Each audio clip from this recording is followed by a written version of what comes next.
disgusting. It'll be the You great. know what time it is. You know what time it is. How firm thy friendship. Oh, how you know what time it is. On brawl with them boys of the fall. You know what time it is. On the ground with a nose for the ball. You know what time it is. Blood, sweat, and them tears for this game. Leaving it all out on the field with no fear for you lames. Yeah, you know what time it is. Come brawl with them boys of the fall. Covered in gray and scarlet, massive. Stiff arms to your jaw, we breaking it. We sick of seeing you clowns with the crown, we taking it.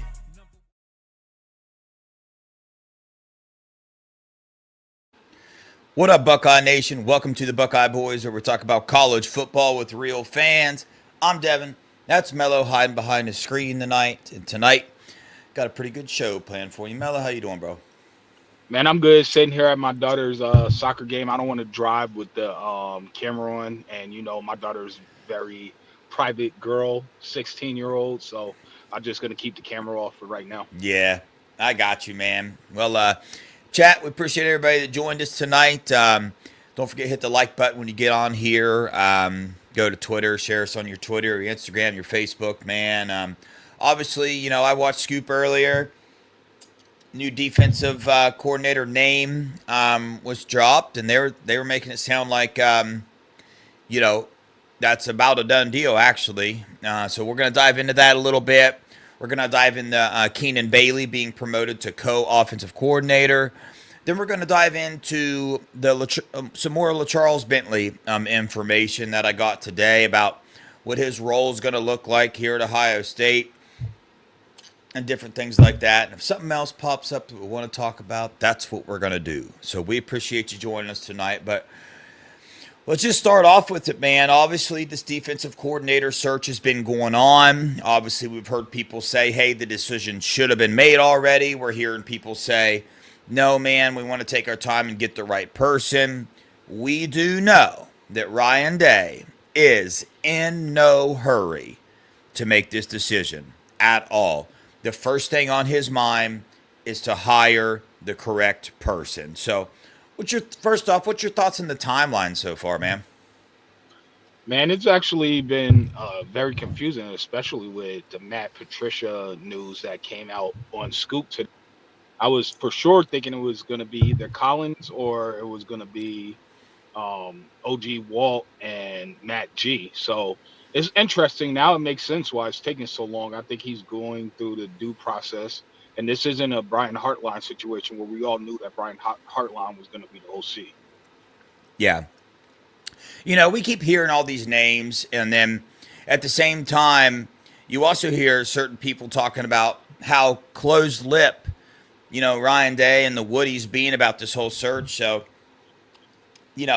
sometimes I wonder where all these names are coming from. You know what I mean? Like, there's been Bates brought up, Colin, and now, Matt Patricia. Part of me wonders, do people really know? Do we know? I personally think there might even be more people on this list that we don't even know about, but it's hard to go with. Scoop's nailed everything. They're saying Matt Patricia. They're just waiting to announce it. It's a done deal, the whole 9 yards. That's what That's what Nevada said on there. So let's dive into that, man. Matt Patricia, NFL coach from 2004 to 2023. Coach for a long time at New England, man. Started there as a coaching assistant. He was a coaching assistant in 2004 when he won his first national title. I'm way off here. Super Bowl. Then he became the defensive coordinator, and in 2014 and 2016, he won Super Bowls with them being the defensive coordinator. Then he moves on to the Lions, and goes back to the Patriots. Then he goes on to the Eagles, which a lot of people, think that. But here's what I'm hearing so far. Here's some negative reactions from Buckeye fans. Of course, we're going to pick all that. We're going to pick all the negative reasons apart first. Number one, he had some charge back in 1996 that he got indicted on. The trial never went anywhere, so 30 years ago. Number two, right here recently, he's been chased out of everywhere. Players have said bad things about him. Organizations have fired him, got him out of there. And then the 3 years he spent being the Lions head coach, with how bad he did there, being their head coach. So there's the information.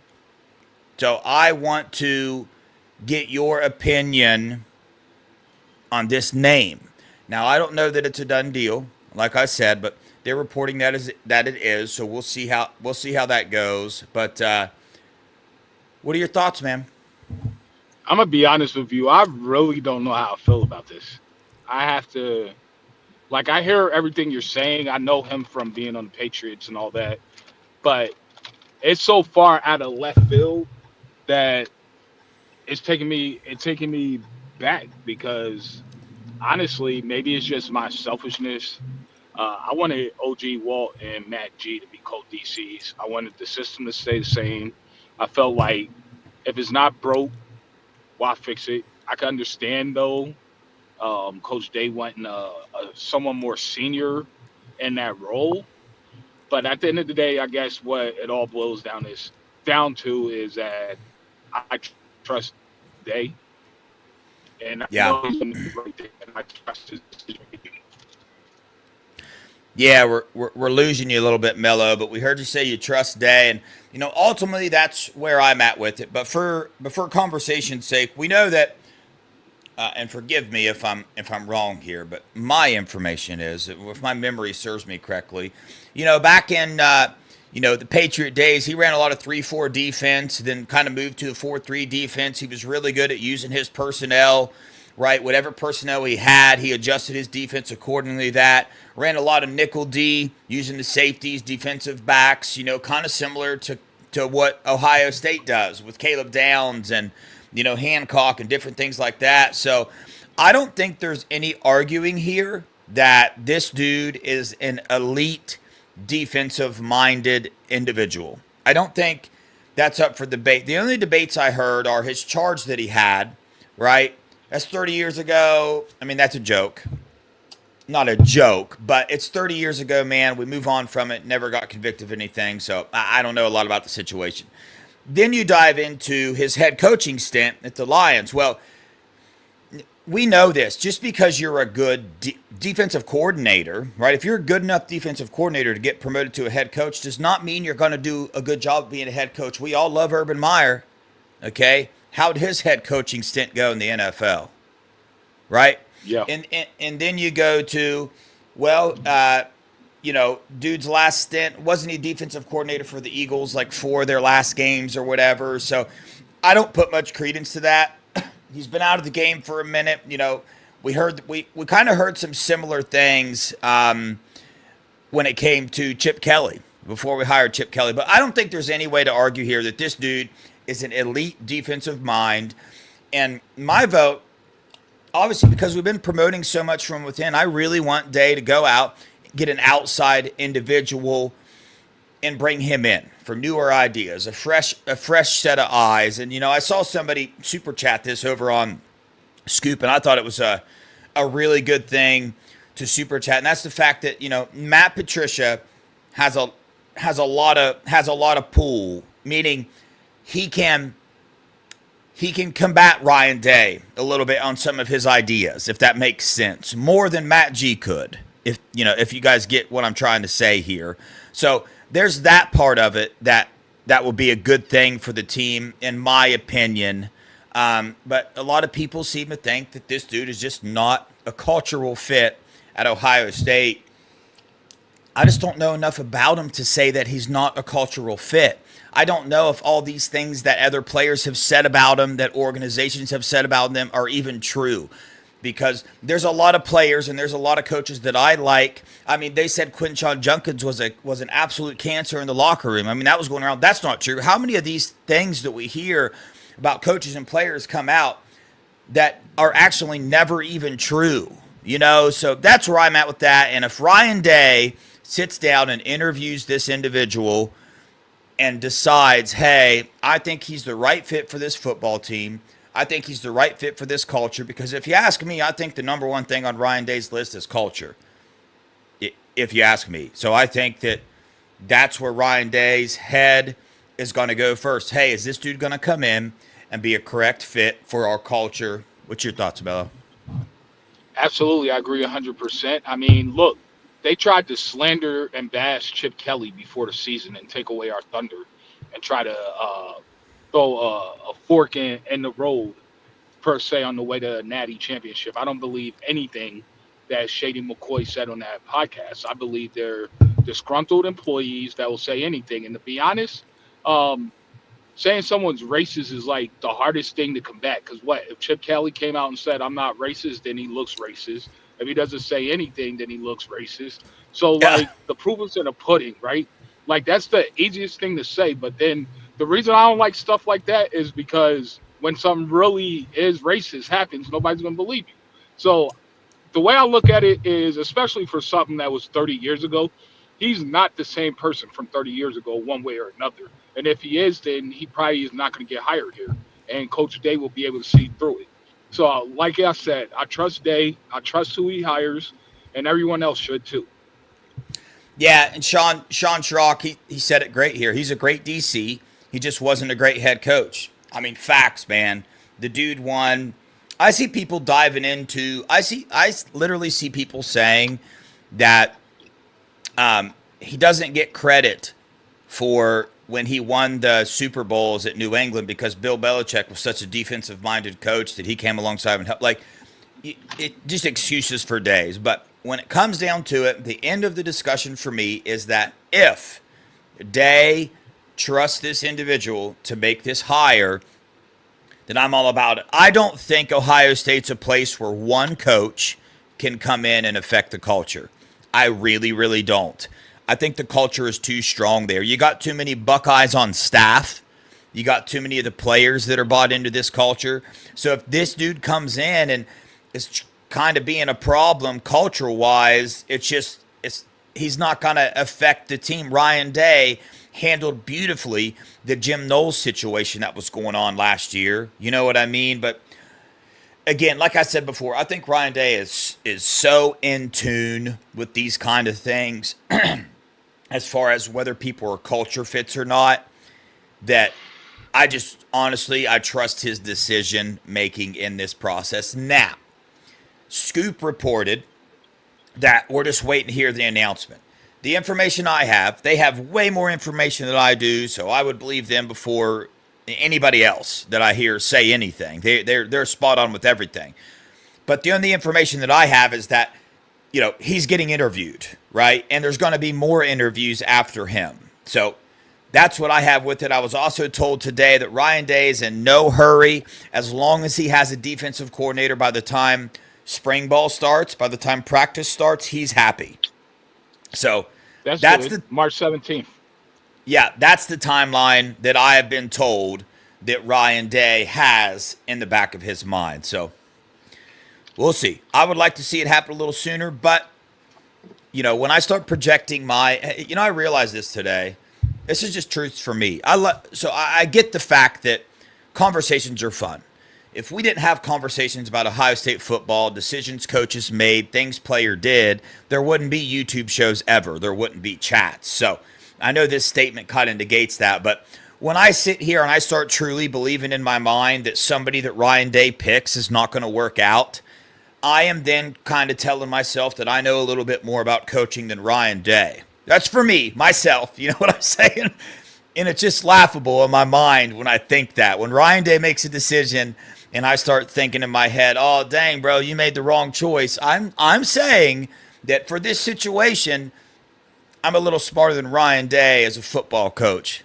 I am not. Now, I know we could dive into that and go to town on, saying that, but that's just something that got brought up in my mind today, and I thought it was funny. Mello, are you still with us? Well, looks like Devin's doing the show alone. So here we go. So yeah, that's the What? Mello. Okay.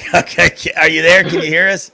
Yeah, I was there, but then you froze for a second. But I could see the chat moving. I was still clicking on stuff. I couldn't hear anything though.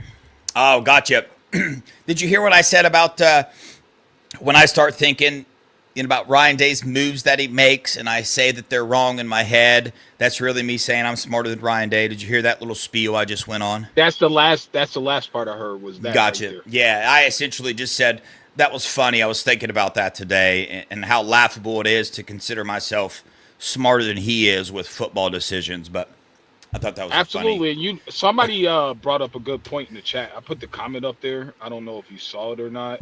I don't know. What'd it say? Just basically say it was when stars align. Ryan built this culture to what it is. I trust that he won't make a choice that will jeopardize that. And that's pretty much the bottom line. Yeah, there it is. Yeah, I mean, it is. That's the end of the discussion there. But we'll see, man. Either way, I trust him. I think Matt Patricia is a very good defensive-minded guy. I mean, he won two Super Bowls as a defensive coordinator. I don't pay attention to all the other stuff that's floating around as far as cultural fit goes. And I don't look at his head coaching time at the Lions and judge him being a defensive coordinator based off that. But that's not the only thing that's going on inside the Woody with coaches and whatnot. We got Keenan Bailey promoted to the co-offensive coordinator today, man. And I've seen a lot of people make the same statement that you're going to hear a lot pop up is, I don't know about that decision. I don't know about it, but I trust Ryan Day. I mean, the truth is, that's where it ends. The dude won his national title. We could go on for days why he has earned our trust. But what's your initial thoughts, man? Keenan Bailey promoted to co-offensive coordinator. I love it personally. Well, I wouldn't say I love it, but I don't mind it. I have zero problems with it. I feel like Keenan Bailey is an elite recruiter. He always hits his targets that he wants. He wanted Nate Roberts, got him. He wanted Jelani Thurman, number one tight end in country, got him. He goes in the portal, gets Max Clare, the number one returning tight end in the country, got him. So I watched the tight end room go from where they couldn't block, they were missing block assignments, they weren't catching the ball to at the end of the year they were bulldozing defensive ends, catching balls over the middle across linebackers, like it was night and day. So they did develop.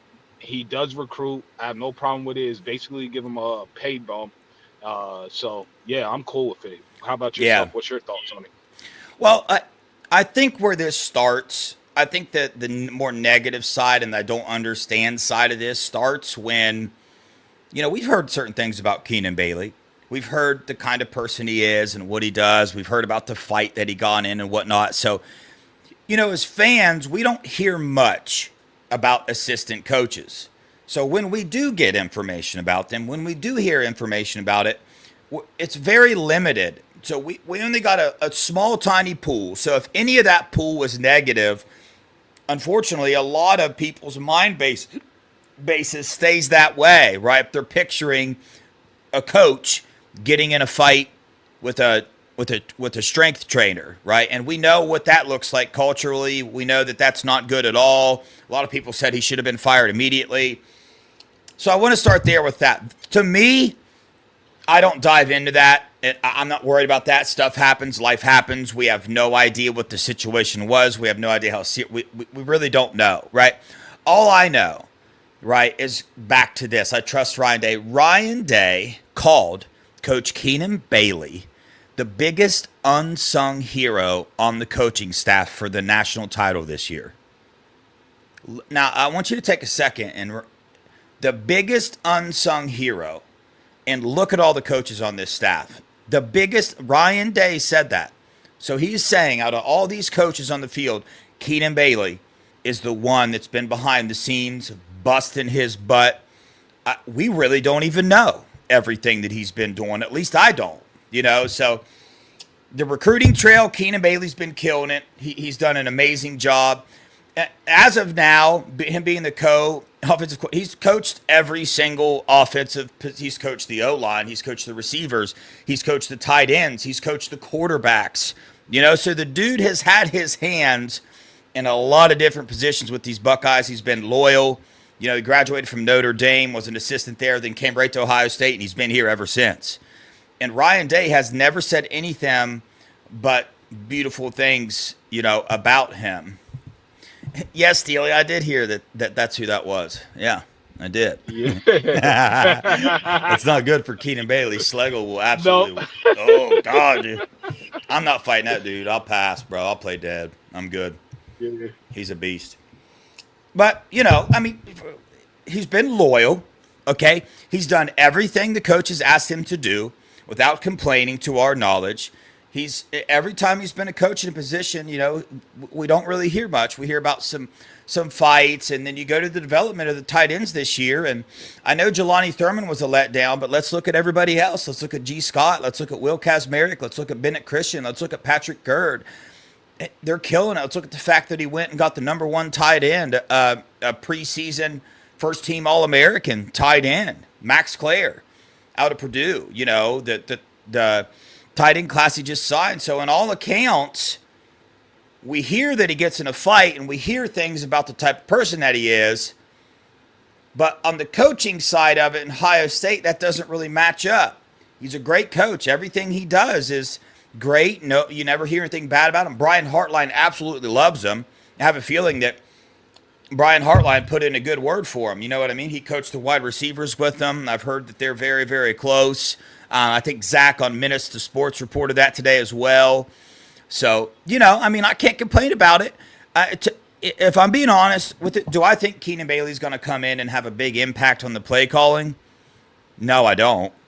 I really, really don't. I think this is more about rewarding somebody for their hard work behind the scenes. Remember, I mean, how long has Brian Hartline been the co-offensive coordinator? Nobody's ever talked about him being part of play calling since he's had that. He got given that title for a pay raise. That's it. So, you know, a part of me believes that this is one of those moves. It happens all the time in football, man.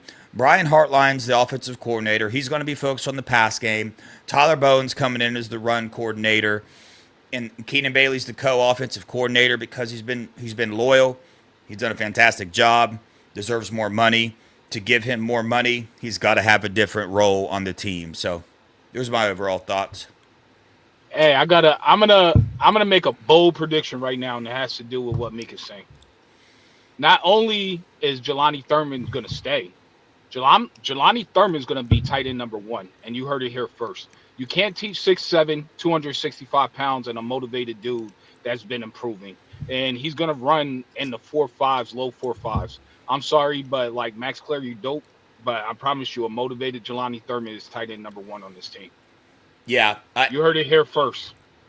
You heard it from Mello first, because this is one of those few moments when me and Mello don't agree. Now I think that, does Jelani Thurman have the capability, and what I say, what I tell you, no way in a million years is that ever going to happen? No, not at all. I literally think there's a 50-50 shot. It's just my 50% is leaning more towards Max Clare. I watched a lot of video on him the day before yesterday. You know, I watched his team down 66-17 or something, and I watched the way he blocked out there on the field. Bro, have you took the time to go watch Max Clare's film yet?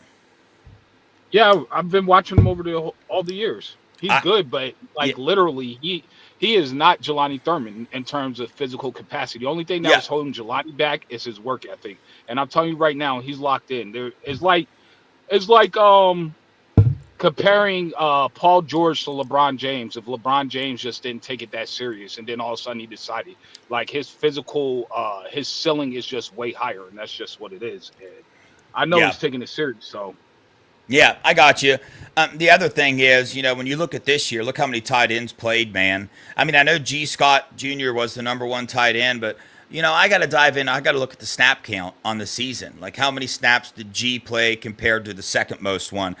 I honestly, who knows how big of a difference there's going to be between number one and number two tight end next year, because honestly, if Jelani gets his stuff together, he could be the best blocking tight end on the team. I mean, that award goes to, I wanted to say Bennett Christian, but I guess that's a debate too between Will Kazmarek. But I think either way, our tight end room is absolutely loaded. Keenan Bailey's done a phenomenal job.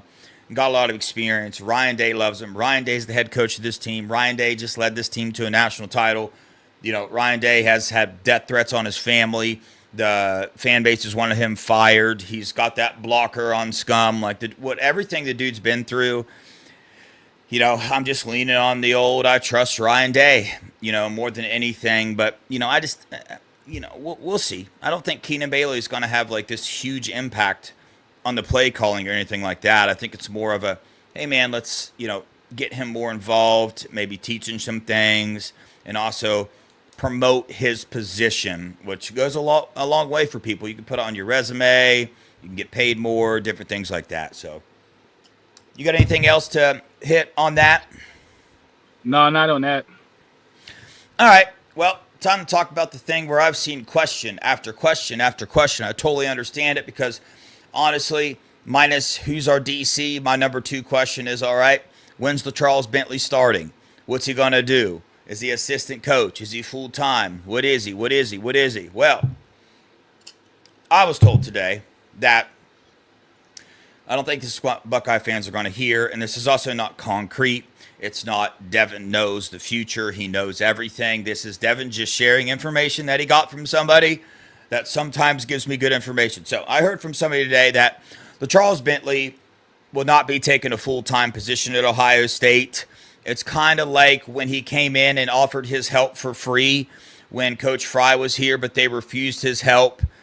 That didn't stop, LaCharles Bentley from wanting to help the program. He wanted to get involved. He came back in again, and he is meeting, and he will be involved with the program. He was just helping Carson Hinsman out. And so, that's what I was told. I don't want to hear that. I want him to be a full-time coach, but I don't know that transition's ready to happen yet. Now, the good thing is that, so if this is even true, he could end up being full-time coach. I could have just way off information here, but let's say it is true, and he's a part-time GA or assistant, and he comes in every once in a while and trains. That's beautiful. That is still absolutely fantastic that LaCharles Bentley is a part of the Ohio State football team. That's still going to help in recruiting. It's still going to help in development. We're already seeing fruits of it right now. He's helping Carson Hinsman, our center, who I think is going to be our leader, the offensive line room next year. And it also puts LaCharles Bentley in a position to maybe one day say, hey, man, it's time for me to take on a full-time role. Hey, it's time for me to be the next offensive line coach, which is honestly what I want. But thoughts, Mello? I agree 100%. My thing is, how much time will the players be able to have to interact with him? That's what I'm wondering. If it's significant, then that's still going to be the same effect. As far as I'm concerned, if he keeps working with Carson Hinsman regularly, Carson Hinsman is going to win the Remington this year. I firmly believe that. So I really wanted him on for full-time staff, to be honest with you. Obviously, us at Buckeye Boys have been big LaCharles Bentley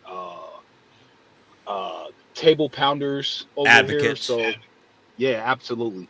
So obviously we want him there full-time, but I'll take him in any capacity that we can have him, because I think even a little bit of time with LaCharles will help. Yeah, 100%. So, let's just say that LaCharles comes in 2 days a week for the practices in spring and during the season. That's a lot, man. That's big time, right? When he trains so many offensive linemen around the country, he's training 2028 linemen. He's training 2027 linemen. He's training the projected number 1 2027 lineman right now. I just posted about it just today. So, and they love him. Everybody that's trained with him in post, they said training with the absolute best in the nation in offensive line training, right? So if a recruit knows that LaCharles is dedicated to 2 practices a week for the Buckeyes, helping the offensive line, that's huge, bro. Even 2 days is huge. You know what I'm saying? And also, you can teach somebody a lot, in 2 days as far as technique and get them started on the right drills and just being a part of the program, man. You saw Maurice Croet. He came in this year, and nobody really knows, hey, did he have a position? What position was he here? No, he was just kind of part of the program, man. And Ryan Day spoke about him as well, how much he helped this team this year. So even if we get LaCharles in that type of role, it's absolutely huge, and I love it. So yeah, you said a key thing, man. He just signed Cody Green to his to his agency, and he's the tackle at a Mater Day High School. So he also has Will Conroy signed to that same agency as well.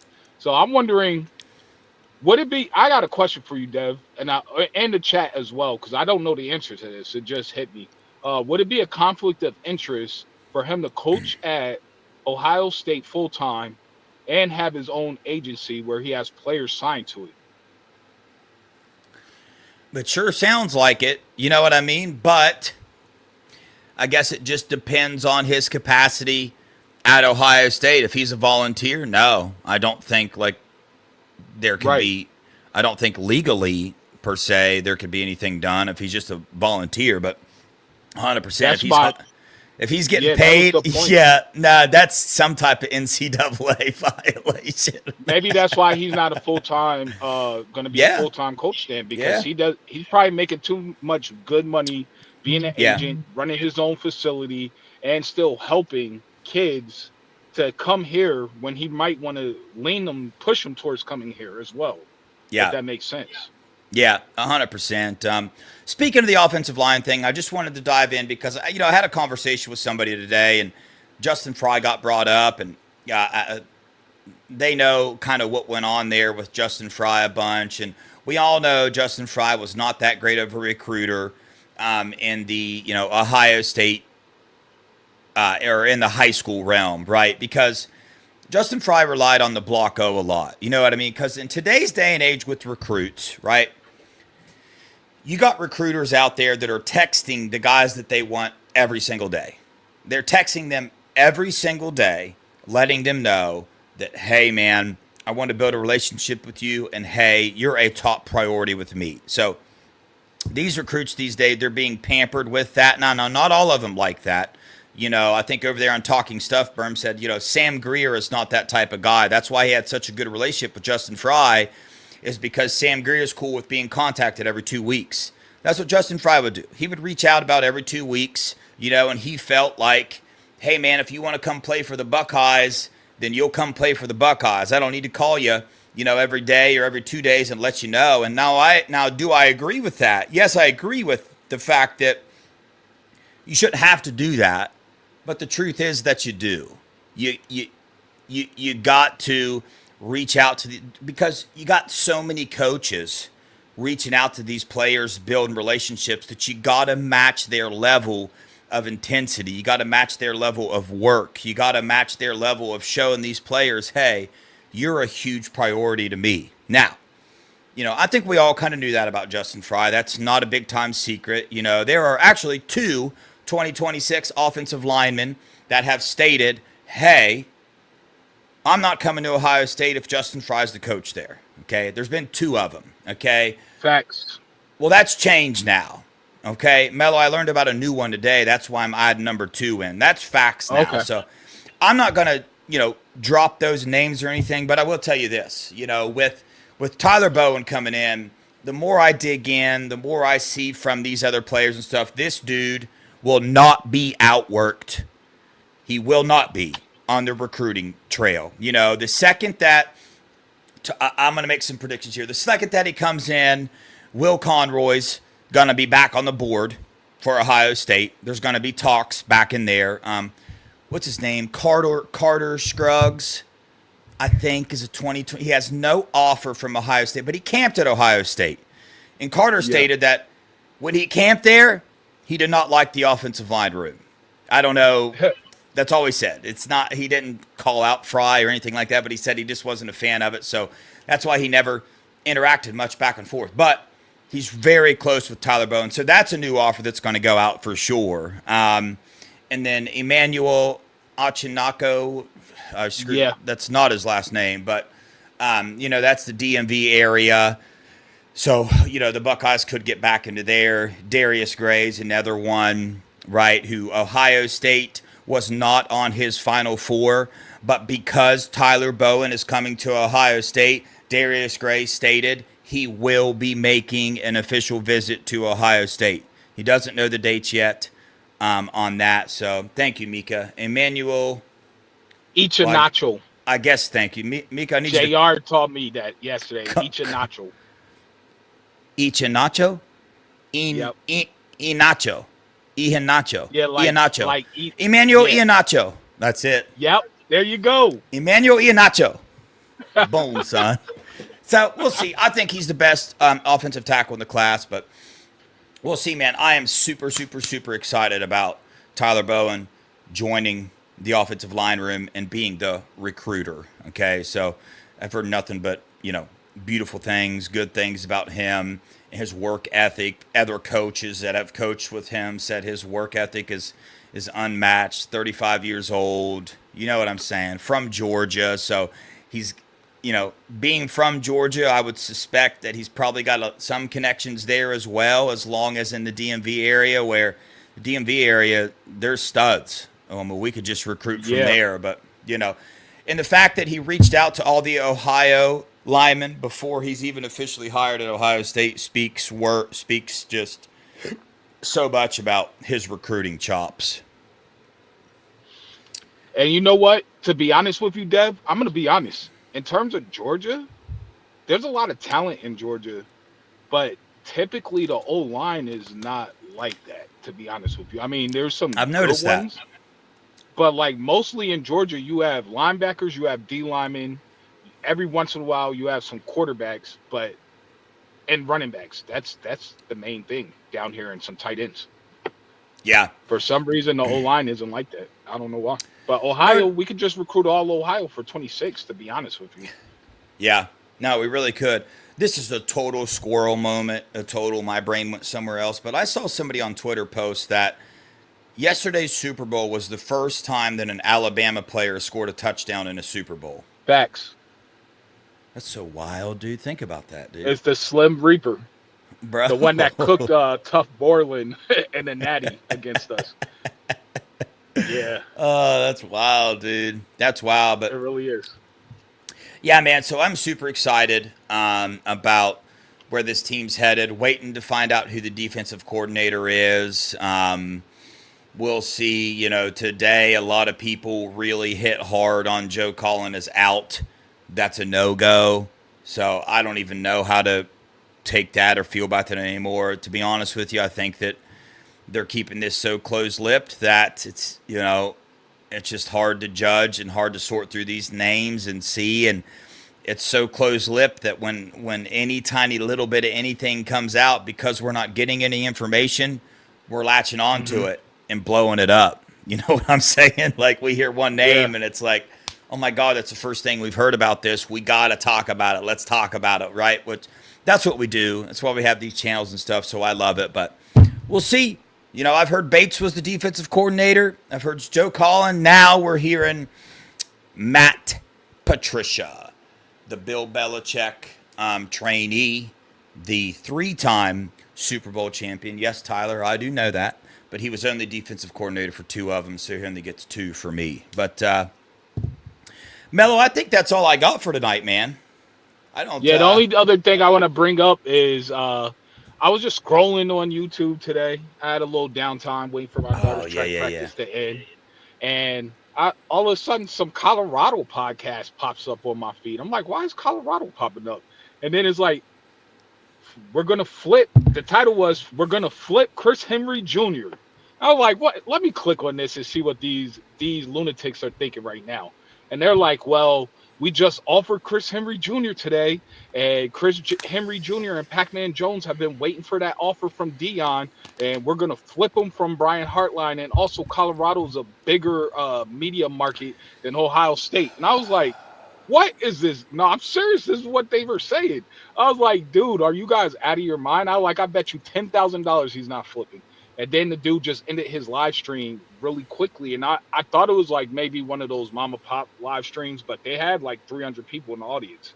So I was like, dang. So this is one of their main channels for Colorado. And these people really believe it. Dude, So what you talking about him flipping? I just gotta ask you. I know what I think. I know what he said. He said the same thing Optimus Prime said. If Hartline's there, I'm there. So what's your thoughts about Colorado thinking they're gonna flip Chris Henry? Yeah, so first off, before Brian Hartline became the offensive coordinator, this was just a couple weeks ago, he was interviewed and he said, yes, Oregon is in second place. He said, but I'm honest with Oregon. It's going to be really, really, really tough to pull me away from Ohio State. It's pretty much down to a coach. If Brian Hartline is at Ohio State, I'm a Buckeye. That's not word for word, but I think I dang near nailed it. Yeah. And then Brian Hartline became the offensive coordinator. Somebody reached out to him and said, hey, what's your thoughts on Brian Hartline being the offensive coordinator? And he said, that's even better. I like it even more now, right? And who's not going to? If the best wide receiver coach in the nation, in the world, in the country is the offensive coordinator and you're a wide receiver that he's recruiting, I mean, put those two things together. So the fact that, what Ryan Day did with Brian Hartline is such a boss move, even though people don't really like it, but it's a boss move, man. You're keeping Brian Hartline engaged. You're keeping him around. And you're also telling the recruits, hey, man, this dude's here. We're about this. We are totally riding with the identity of wide receiver U.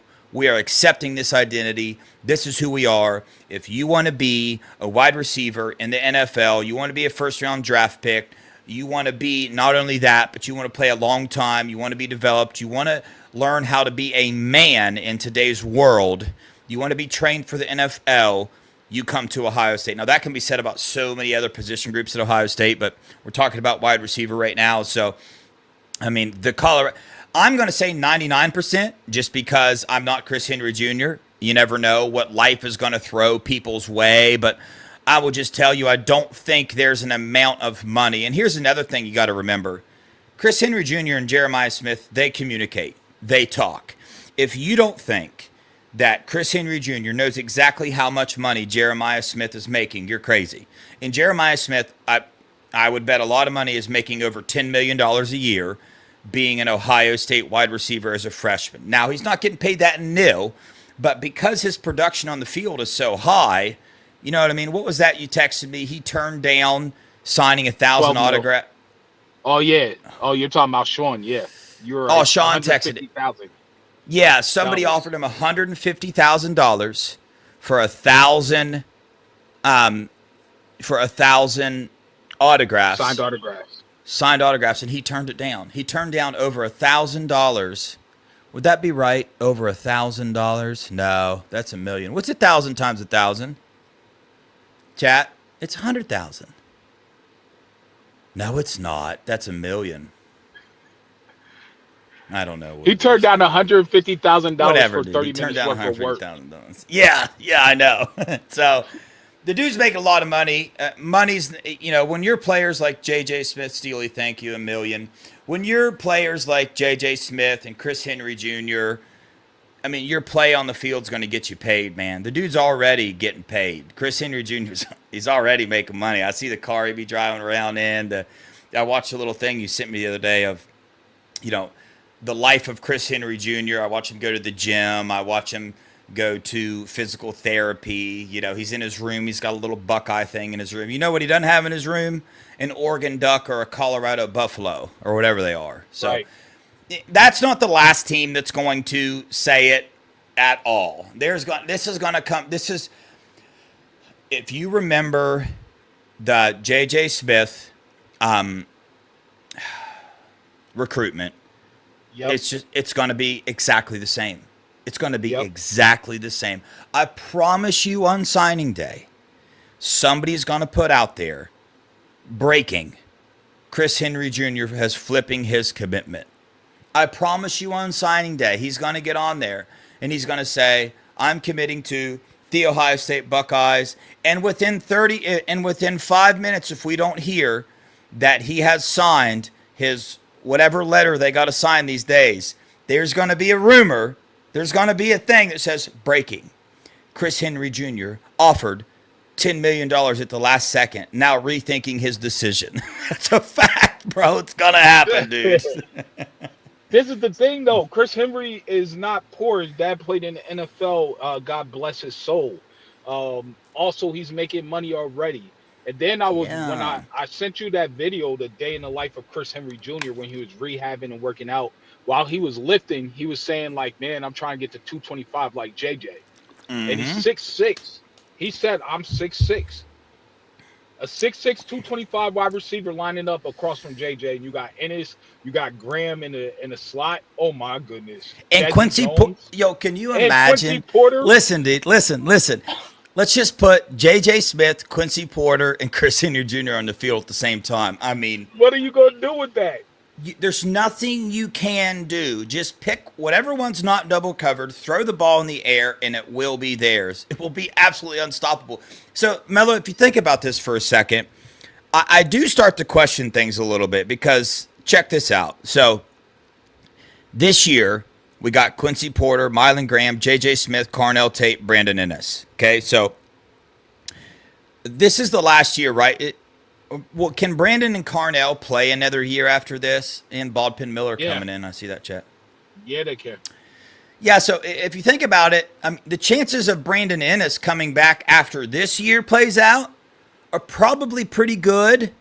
If I had to guess, Carnell Tate's probably gone. But let's just say, look at the wide receiver, man. That's a lot of mouths to feed after that. Let's just say Brandon Ennis stays. You got Brandon Ennis, J.J. Smith, Quincy Porter, Mylan Graham, Chris Henry Jr. That's a lot of like star power at wide receiver. But when you got it like Brian Hartline, you got, Mylan Graham, a 5-star receiver, sat on the bench all year this year. We never heard a peep from him. There was never any drama about him. Why? Because he knows. You know what I mean? You get on the field as a wide receiver in 1 or 2 years, you're going to be a first-round draft pick. People don't need to see you, play for 3 or 4 years as a receiver at Ohio State. They already know what it is. So, yep, absolutely. But yeah, alrighty, chat. You got any questions for us before we get off here or anything? I think we're going to wrap it up, man. That's all we got for you. I don't want to just keep blabbering at the mouth, man. We got to save some information for some shows, but we are going to continue. We're going to dive into the receivers. We're going to start looking at next season. And in between those videos, we'll be having some recruiting information. I feel, the recruiting information simply might look like this. Like we just share whatever. I feel like every show we share a little bit of recruiting stuff. Not much is going on. So we can't really have a whole show on recruiting right now because we'll be done in 10 minutes. But, when things start to heat up a little bit, we will do our shows on like offensive recruits and we'll name the top 5 in each position that we're on. We'll be doing the whole 9 yards there. But Here, we're going to keep our interviews coming up. Be here Wednesday. I'll tell you that we have a 5-star offensive lineman in the 2026 class. I think he's going to be a Buckeye. Nobody else does. Nobody else is even really mentioning his name about the Buckeyes. But I think he's going to be a Buckeye. He's coming on the show. At least he's scheduled to, supposed to. He's a teenager, so you know how their scheduling goes. It could change, but he's supposed to be on here, man. I'm super pumped about that. So we appreciate you. Melly, you got any they're asking about Tim Drevno. I have not heard anything. The last thing I heard, people were worried about him going to be Chip Kelly's offensive line coach. We'll see. I haven't heard anything else other than that. But I will tell you this. I think Ryan Day will fight to keep Tim Drevno. Losing Justin Fry and losing Mike Cellini, your offensive line coach and your assistant offensive line coach, you're going to want to keep somebody in there that the players are familiar with. So I personally see Ryan Day making whatever move necessary to keep Tim Drevno. That's my opinion. I think he's going to keep Tim Drevno, or attempt it, like you said. Yeah. For the simple fact that LaCharles Bentley isn't going to come full-time. Now, if it was full-time, then I don't know if he fights as hard. But since LaCharles isn't going to come full-time, I think he's going to fight to keep Tim Drevno on staff. Yeah. Yeah, if what I was told is true and LaCharles doesn't come on full-time. But, yeah, I would love to keep him because, I know Justin Fry gets all the credit. But the truth is Mike Cellini was there. Tim Drevno was there. Chip Kelly was there. There was a lot of people that helped with that offensive line last year for sure. Absolutely. All right, chat. Appreciate the heck out of you guys, man. Don't forget, man, if you're not a member, you should think about it. I set the setting, the lowest amount. YouTube will let me make it. That's what you get to become a member. Pretty much all a membership gets you is just supporting our channel. There's nothing extra. We're never going to have behind the paywall videos. That's not something we're ever going to do. Eventually, we will be giving out free shirts to all our members and, maybe might think of a few other things for members. We need to start having some member shows with questions and whatnot. We actually could do some Beyond the Wall paywall, because I mean I do go to the high school games and videotaping. I got to pay for those, so we could throw those behind. I have video footage of Tyler Atkinson being an absolute savage, Anthony yeah. Davis being an absolute savage, Deuce Gerald's being an absolute savage. So I mean, we could throw that behind the paywall if they as a reward for them subscribing. Yeah, we could.